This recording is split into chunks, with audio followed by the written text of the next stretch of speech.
Well, Poland came into this match needing to avoid defeat. A defeat would have eliminated them, but instead, they still have an opportunity to move forward by picking up the single point. The surprise in this Group E is that Spain, through 2 matches, has only 2 points, and Sweden leading the way with Slovakia just behind with 3 points, as we are joined by a man who knows quite a bit about the Spanish side, Luis Garcia. Luis, what's your reaction to what you saw from Spain today?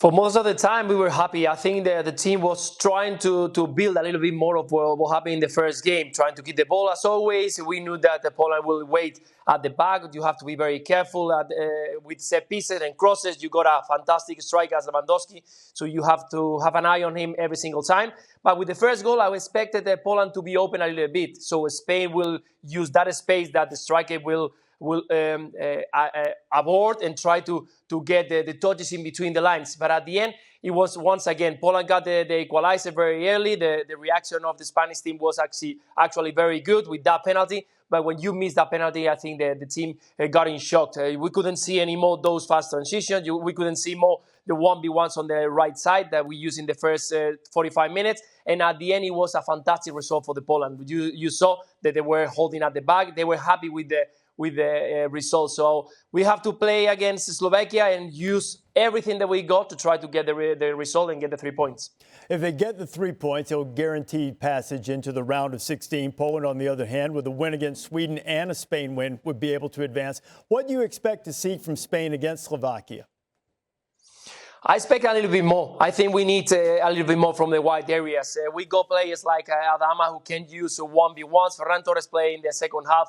But those are players, as Gerard Moreno did in a few times, who can go 1v1 and try to be players. We're going to see Slovakia waiting at the back. We saw in the first game, we saw in the second game, and I think the third game with a draw as a good result for them, they're going to wait. They're going to wait for getting the ball, try to use the space that Spain is going to leave at the back and do those fast counterattacks. We have to be very composed and don't leave a lot of space in between the lines.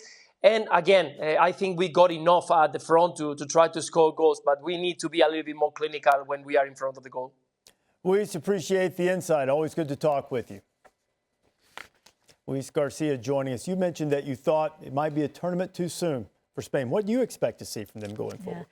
For me, it's less about personnel. It's a style of play. And I know it's in the DNA of Spain to play and to be patient and to knock it around. But when you're not shifting defenses and you're not creating a vertical threat outside of Jordi Alba getting forward, which I don't even think he did a lot in this game against Poland today, then you're just not you're not creating space where you can get players in, where you can take chances, where you're actually changing the pace of the game. I mean, you contrast the play of an Italian team who is interchanging between lines and they're moving all over the place and they're fighting for each other. It's just too slow for me. And so I think with this young group, I do think it might be one tournament too soon for them.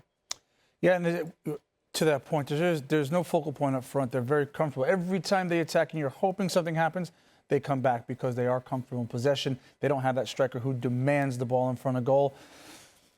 They look great. They'll create a lot of chances. I just don't think they have enough firepower up front.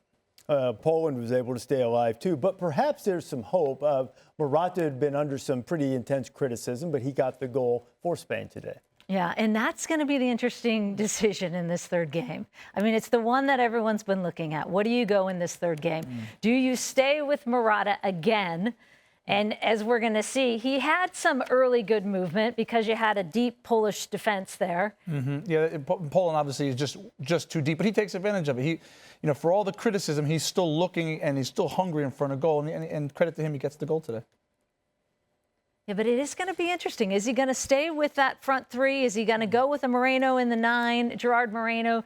Does he bring in, as we saw and heard Luis Garcia saying, maybe a Ferran Torres who can run at him, a Sarabia who can run at him a little bit more and just provide more of that vertical threat? I don't expect to see him next game, if I'm being brutally honest. I think Moreno is there as a number 9, and Ferran Torres comes in to make up the numbers up front. Thanks so much for watching ESPN on YouTube. And for more sports highlights and analysis, be sure to download the ESPN app. And for premium content and live streaming, subscribe to ESPN+.